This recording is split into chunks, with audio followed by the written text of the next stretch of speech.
মাঠে ময়দানে এমন কোনো আচরণ যেন আমরা না করি, এমন কোনো কার্যক্রম যেন আমরা না করি যাতে আমরা নির্বাচনের মাঠে গিয়ে জনগণের প্রশ্নের সম্মুখীন হই।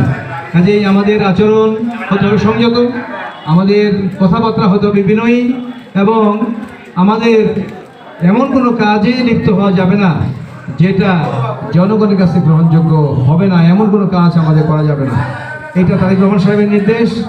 শীঘ্রই আমাদের দিনাজপুর জেলায় এবং বীরগঞ্জ উপজেলায় এই বিষয়ে আমাদের মিটিং হবে ঈদের পরেই। সেই মিটিংয়ে এই বিষয়গুলো আলোচনা হবে, আমি আগাম আপনার থেকে বলে দিলাম। যাই হোক, পরস্পর জন্য, আমাদের পরিবারের জন্য এবং আমাদের কান্ট্রির নেতাদের জন্য যে কথা একটু আগে বলেছি। সবাইকে ধন্যবাদ, আপনারা ভালো থাকবেন। মঞ্জু ভাইকে ইফতারের প্রাককালে মঞ্জুরুল ইসলাম মঞ্জু ভাইকে আমাদের 7 নম্বরের সকল করে দাও। আল্লাহ তিনার ছেলে তারেক রহমান এ দেশের কর্ণধার, তিনাকে দেশের হাল ধরার তৌফিক দান করে দাও। আল্লাহ তিনার সঠিক দিক নিয়ে দেশটা পরিচালিত হয় সেই তৌফিক দান করে দাও। আল্লাহ অত্র এলাকার রব্বুল আলামিন এই আসনের বিএনপির পক্ষ থেকে পার্লামেন্ট সদস্য পদপ্রার্থী মঞ্জুর ইসলাম ভাই অনেক ভালো মানুষ, রব্বুল আলামিন তিনাকে আপনি ইসলামের জন্য কবুল আর মঞ্জুর করে নাও। আল্লাহ ইউনিয়নের সভাপতি বিএনপির মহসিন আলী ভাই আলহাজ মানুষ, তিনাকে আপনি কবুল আর মঞ্জুর করে নাও। আল্লাহ সমস্ত নেতা কর্মী সবাইকে দেশের কল্যাণে কাজ করার তৌফিক দান করে দাও।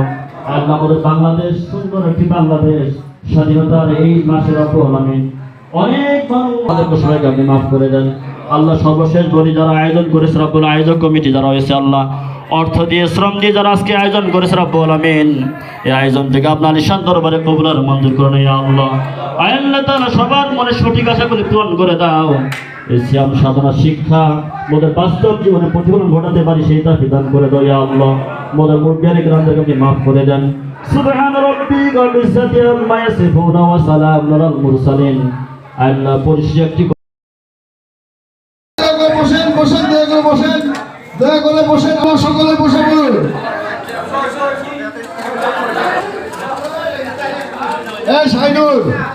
শাইনুর এইভাবে বেঁধেন না, দোকানদার চালাই দেবে না।